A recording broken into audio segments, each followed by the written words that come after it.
Hello everyone, আসসালামু আলাইকুম। Welcome back to my channel Sharmin kitchen. আজকে আপনাদের মাঝে হাজির হয়েছি নতুন আরেকটা রেসিপি নিয়ে। গোড়া চিংড়ির বড়া বা পেঁয়াজু যেটা বলে থাকেন, এটা খেতে কিন্তু খুবই মজার হয়ে থাকে। একবার যদি কাউকে বানিয়ে খেয়ে দেখেন, সে বারবার আপনার কাছে খেতে যাবে, এতটাই মজা হয়ে থাকে। আমি এখানে কিছু গোড়া চিংড়ি নিয়ে নিয়েছি।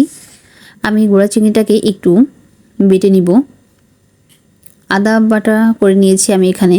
এখন আমি এখানে মশলা অ্যাড করে দিচ্ছি। এখানে দিয়ে দিচ্ছি পেঁয়াজ বাটা, জিরা বাটা, রসুন বাটা, কাঁচামরিচ,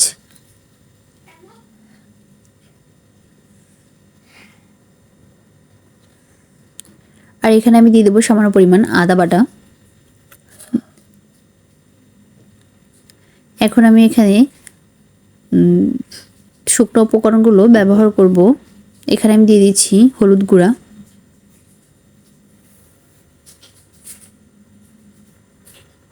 স্বাদ মতো এখানে দিয়ে দেবো লবণ,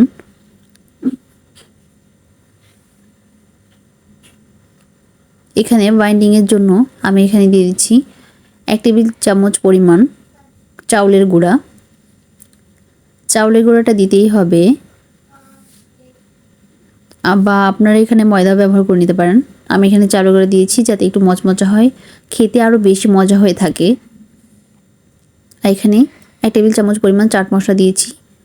দিয়ে আমি হাত দিয়ে ভালো করে এটাকে মেখে নিচ্ছি যাতে সব মশলাগুলো একসাথে মিশে যায়।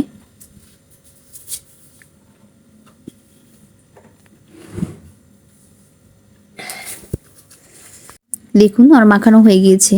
এ পর্যায়ে আমি চুলায় ভাজতে চলে যাব। চুলায় একটা কড়াই বসিয়ে দিয়েছি এবং কিছু পরিমাণ তেল দিয়ে দিচ্ছি। তেলটা একটু গরম হয়ে আসলে আমি এখানে পেঁয়াজু শেপে সবগুলোকে দিয়ে দিব। আমি অল্প অল্প করে নিয়ে দেখুন সবগুলো পেঁয়াজু শেপে দিয়ে দিচ্ছি। এটা খেতে দুর্দান্ত মজা হয়ে থাকে। আপনার বাসায় যদি কাউকে বানিয়ে খাওয়ান তাহলে সে আপনার কাছে বারবার খেতে যাবে, এতটাই মজা হয়ে থাকে। দেখুন আমি সবগুলো দিয়ে দিয়েছি।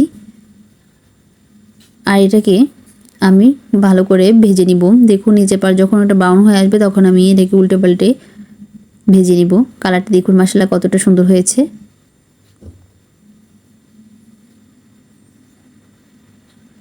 আর এটা কিন্তু খুব ক্রিস্পি হয়েছে। আমার ভাজা হয়ে গেছে, আমি এটাকে নামিয়ে নিয়েছি। দেখুন কতটা লোভনীয় হয়েছে।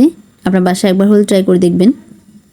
আমার ভিডিও যদি ভালো লেগে থাকে তাহলে আমার চ্যানেলটি সাবস্ক্রাইব করবেন, লাইক কমেন্ট শেয়ার করবেন। আর ফেসবুক পেজ থেকে দেখে থাকলে প্লিজ ফলো দিবেন, লাইক দিবেন, শেয়ার করবেন। আল্লাহ হাফেজ।